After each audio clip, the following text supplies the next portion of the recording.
going to do is we're going to FPV the Aerotrooper, the airboat for winter. It's December here, December 15th, and I don't know if it's going to snow this year, but we had a good dusting of snow last year, and I had this and I wanted to take it out, but I wanted to FPV it too, so that's what we're going to do with this, is we're going to FPV it. And I've got a cheap analog FPV, little all-in-one, that I'm going to conformal coat to hopefully not destroy it too quick, and add it to the boat. I'm also going to take the receiver out of the boat and use it with my radio link. Put a radio link receiver in. So let's take it out of the box. This is the Aerotrooper. It's actually pretty nice. It's got lights. It did have little machine guns and stuff, but this was a store return, and I didn't get them with it, and it really doesn't matter. I don't think I really need them. But this runs on 3S, and I know I got it off an eBay auction, and I only paid like $50 for it because there was something wrong with it. It was a store return. But when I got it, the only thing wrong with it was the ESC was beeping, and I calibrated the ESC, and it was fine. Up here we got a battery cover case. Runs on 3S. We got steering servo. I'm going to take this off and change. It's still got the Spectrum ESC in it. And I did have the controller, but I think I sold it on eBay because I was going to use this anyways. The one thing I noticed is this is pretty chewed up look, and I do have a piece of plexiglass that I might be able to put in there because it does look nice to be able to protect the camera.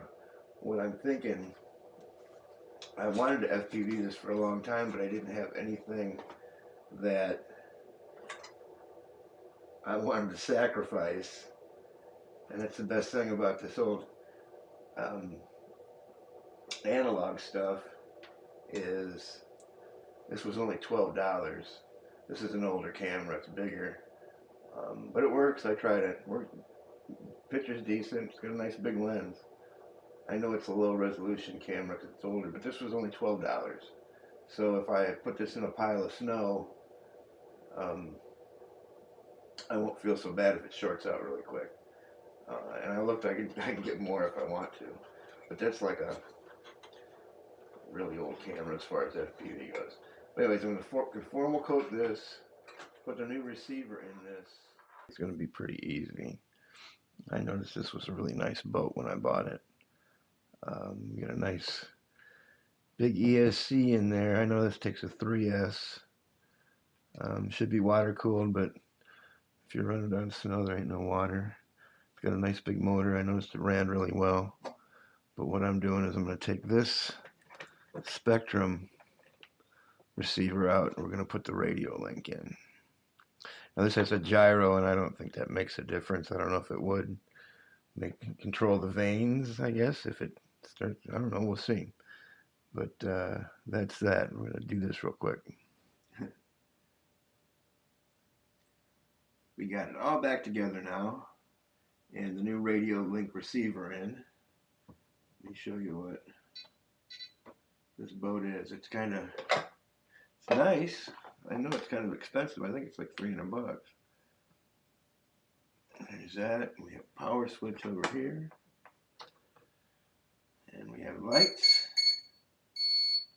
and ESC says okay. Looks like it binds a little bit that way. You see some adjustments. There's the steering.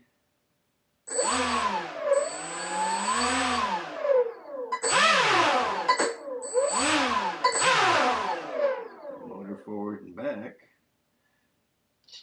Everything works as far as the driving. Now the FPV is next. I haven't coated it yet, and this is what conformal coating is. It is basically just silicone that you brush on, so if water gets on your electronics, the silicone will keep it out.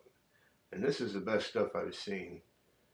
Comes with a little brush, wasn't too expensive. I think it was like $7, and I got it off eBay.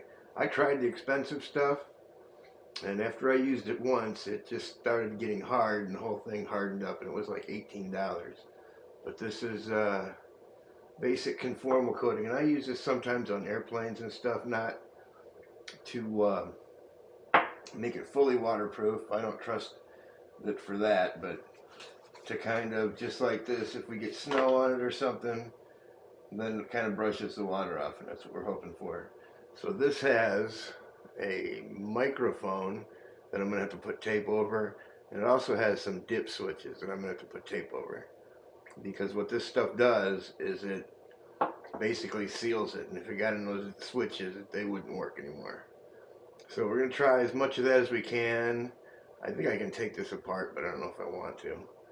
But the other thing I did is I soldered up a plug for this,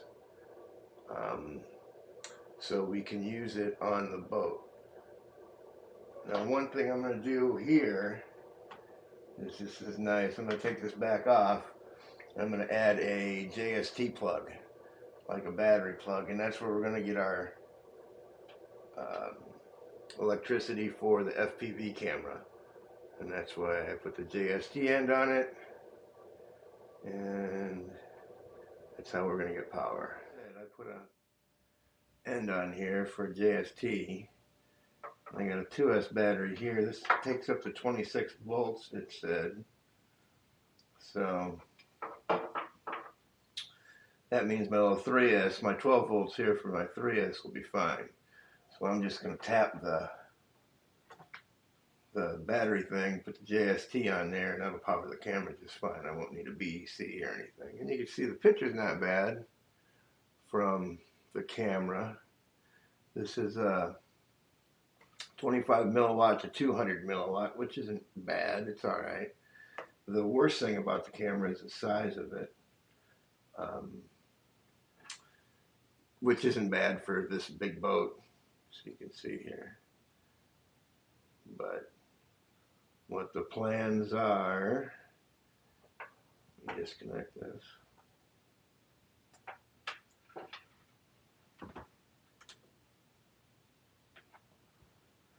But we're going to put it in here, probably about this level here.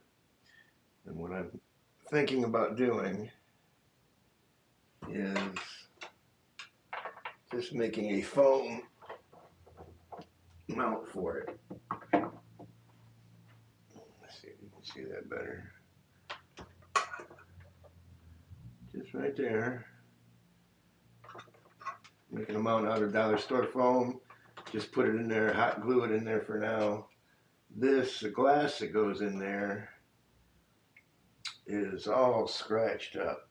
But I do have some plexiglass that I was going to make some other stuff out of. It's very thin. Maybe I'll put a sheet right here to protect the camera a little bit better. But we're going to conformal coat it and then make a little mount for it and stick it in there, and we should be ready.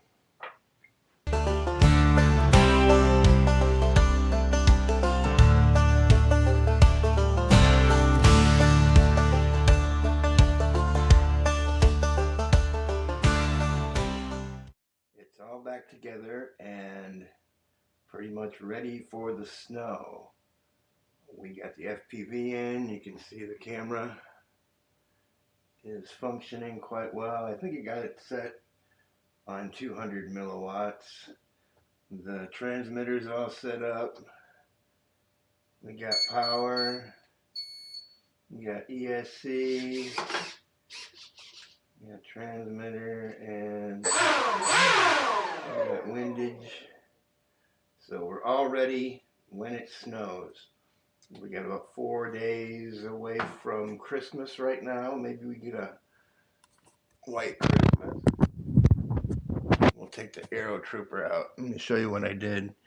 It's just a camera I showed you. I conformal coated it and put it on a This is just foam board that I hot glued to the seat. It's nice and stable, but the one thing that's good about the hot glue, it's good, I use Gorilla Glue hot glue, and it sticks really well, but if I want to, when I'm done with this, or I want to put a better FPV system on, I can just peel it right off and it doesn't really leave any residue or anything. But you can see I just got the camera plugged into the battery there, and then we're all ready. Usually about this time of year is when we get snow, maybe January, first couple of weeks. But I want to get out there early in the morning when it first starts dusting, charge up the battery, and put the goggles on and see what it's like FPV in this thing. I've seen a couple of videos on YouTube. One was really good. It was on a creek, and I know there's some creeks around here that might be fun to FPV this up and down. But that's for summer. So, but hopefully we're set up for the snow. I got some ideas about some stuff to do with this, but that's in future videos. So please subscribe for upcoming videos. And as soon as this thing snows, or as soon as it snows here in the Pacific Northwest, we're going to try the Aerotrooper with FPV.